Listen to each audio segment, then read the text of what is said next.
Think Mindy Kaling. Think a bitchy Mindy Kaling. Mindy Kaling type. Mindy Kaling like presence. Kinda Mindy Kaling. This hits home.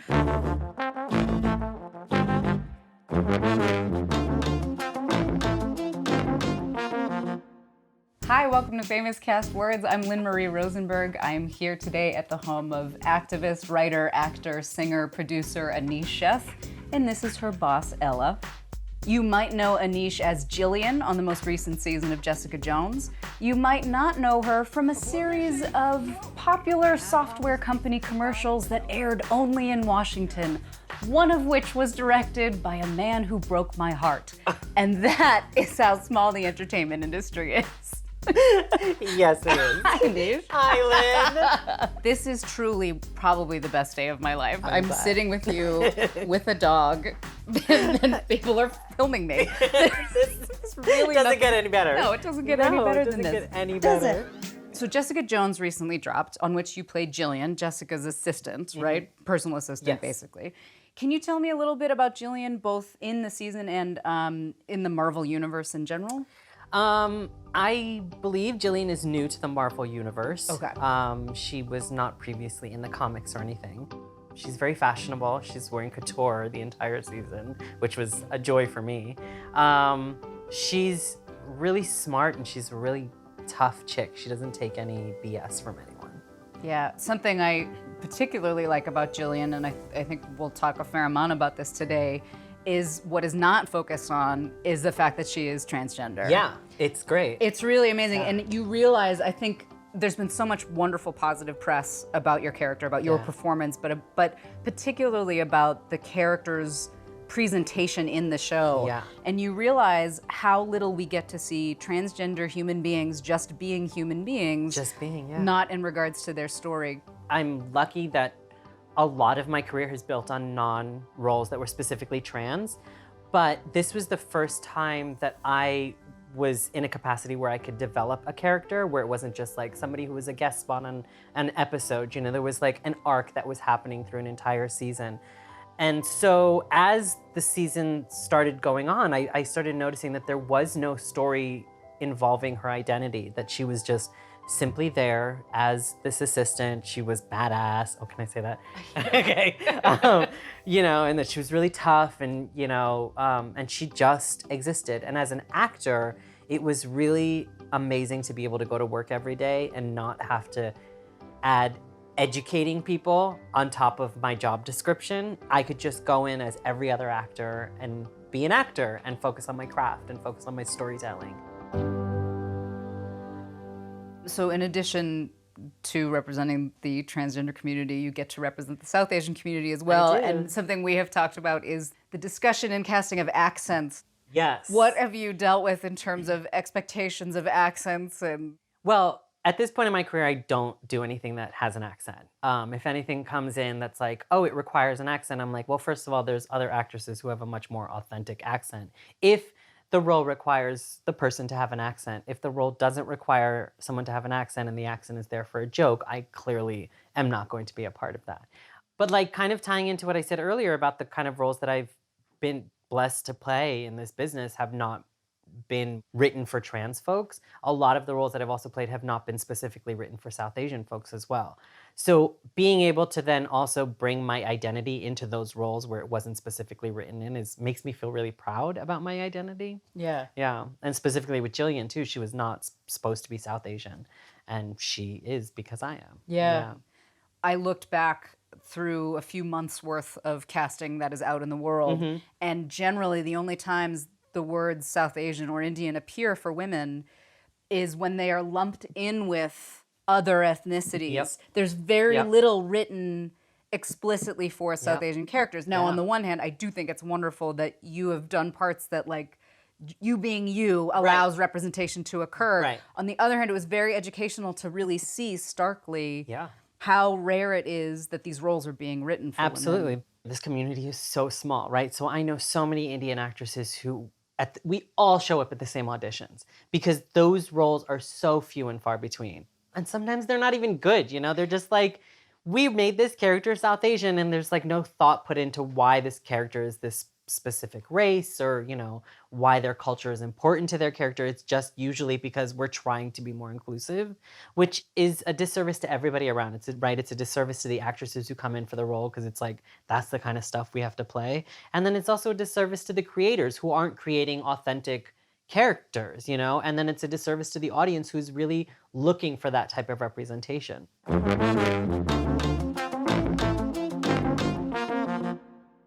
You mentioned everyone you know showing up for the same auditions. Yeah. I wonder if you could talk that this happens in some transgender casting where people will show up for the same roles, but you have trans men, you have non-gender, non-conforming individuals, you have trans women. Yeah. That the industry sometimes seems to think that transgender is this massive umbrella. Yes. What has your experience been with that?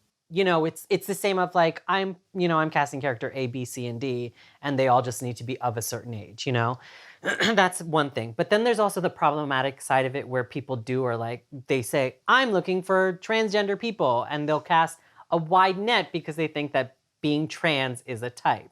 And, within my own community, I see my friends going to these auditions and I was like, neither of us are this type, but we're still here.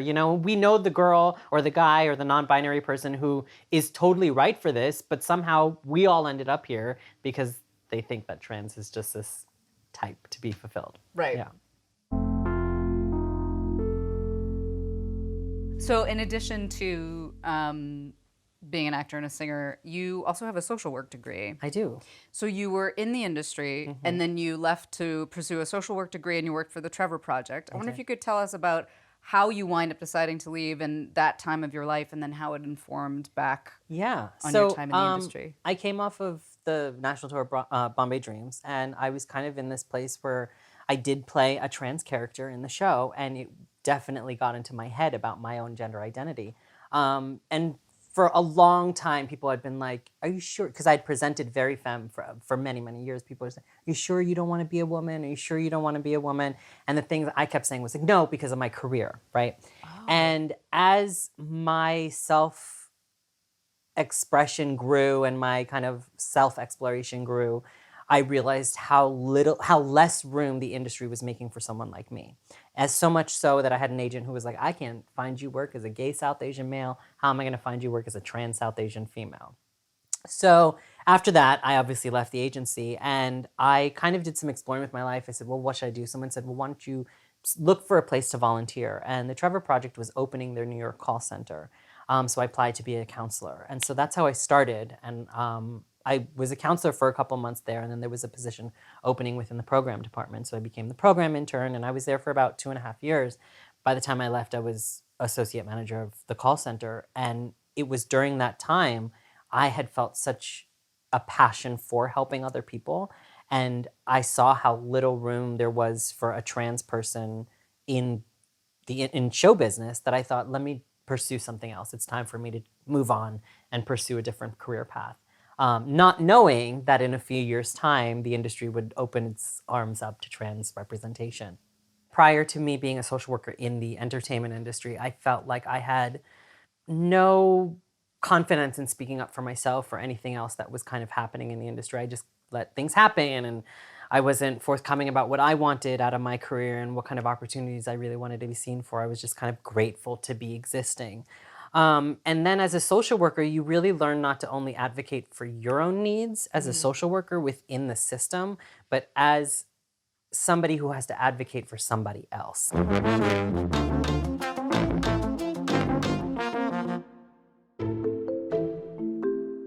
Anish, over the course of your career, I imagine you have auditioned for roles defined as transgender, defined as South Asian, so I thought we would look at some casting language for each of those demographics. Okay. As a reminder, these come from breakdowns, which are little bits of text character descriptions that help the casting world find who they're looking for. As far as transgender female characters are concerned, there seems to be one area of employment for which writers would like to hire you. Uh-huh. Sex worker. Yeah. Yep. Sex worker. Prostitute. Sex worker. Though some might be confused about what they're actually looking for. Transgender call girl types. Male. Mm-hmm. Ooh. Ooh. The job does come with perks, though, mostly a lot of outdoor time. The streets are her life. Worked several blocks for the past 4 years.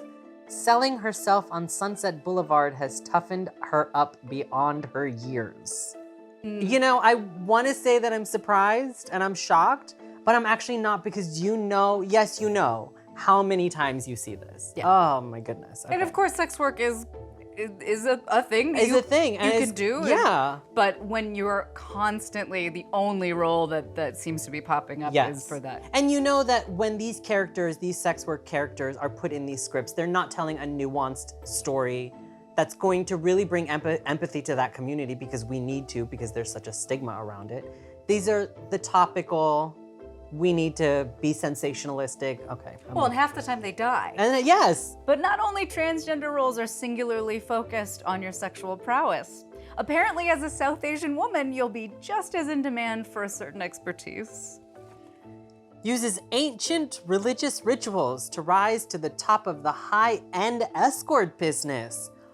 I mean, Oh. it's high end. Wow, I see intersectionalities happening here. So progressive. Though you might be needed for additional skill sets as well. A beautiful hypnotic snake charmer? Obviously. Obviously. Yeah. Do that on my Saturday mornings. Just Ella, a snake, Oh yeah, and a flute. and a flute. But if you wanted to play anything else, I'm afraid you only have one idiom to work toward. Think Mindy Kaling. Think a bitchy Mindy Kaling. Mindy Kaling type. Mindy Kaling like presence. Kinda Mindy Kaling. This hits home. Do you know how many times people, I do, because Wow. this is what pops up over and over and over again. It's like there's only one person. There's one type. You could either be Padma Lakshmi or Mindy Kaling, Yep. and there's nothing in between. Nope, there's nothing in between. You go to India and that's all you see. A bunch of Padma Lakshmis and Mindy Kalings. But in general, you can't really count on playing yourself at all. Needs to be able to play South Asian, but open to all ethnicities. Ouch. That one hurts. I know. It's like, how? How do you play South Asian if you're not South Asian? Right. I did Bombay Dreams. Do I need to tell you? The question for the ages. Yeah. And lastly, just for fun, since your character name on Jessica Jones is Jillian, Yeah. I thought I'd go looking for what the casting world has to say about other characters named Jillian, spelled the same way with a G. Okay. And just to make you feel really good, this is what I came up with. Jillian is severely lonely and hunched with depression. Wow, read me, Lynn. Sorry. It's awful, but it was so funny. Oh, and man. this is actually the only character I found spelled that way. Everything else was like Jillian with Right. a J. So hunched. We are a special type. Something that you've been involved in, that I've watched you be involved in the industry, is the development of new work. I wonder how you feel that might be shifting representation and inclusion in the industry in terms of new film and television, just reading new scripts Yeah. and new theater. It's not where it should be. Yeah. You know, that's the thing that I come across every single time. You know, and it's not just in development. I see it on social media, you know, there's so many people who are working on new things, and I see so many, like every day, just new project, new concert, new reading, new this, and I don't see the kind of inclusion that we see in the world. You know, I see these casts that are either entirely white or they're entirely cis. There's this notion that trans people all of a sudden came on the scene, and all of a sudden we all just want to be stars because it's such a hot topic now, right? And the reality is that there are many, many, many of us who have been in this industry for many, many, many years and are only getting the visibility now because the industry is allowing us to have that visibility. So when I see all of these entirely cis casts, I wonder, was there anything done to really think about like including trans people in your casts? And I most often come across the answer is no. It's not even a thought to them. Because Yeah. I think that particularly in new works, when people are having their creative teams and they're putting their cast together, they don't think about trans people in a larger aspect other than using them solely in trans roles and trans worlds.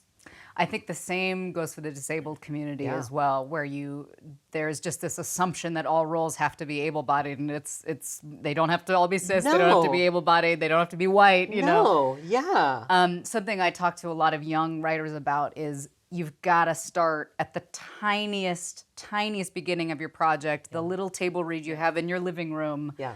That you've got to make sure that the room you're in is inclusive. inclusive. Or else as the project grows, It and won't you never be. know where it's No. going to grow. Right. Thank you for having us here today. I love you. I love you. Thank you for watching. Take care of each other and be professional.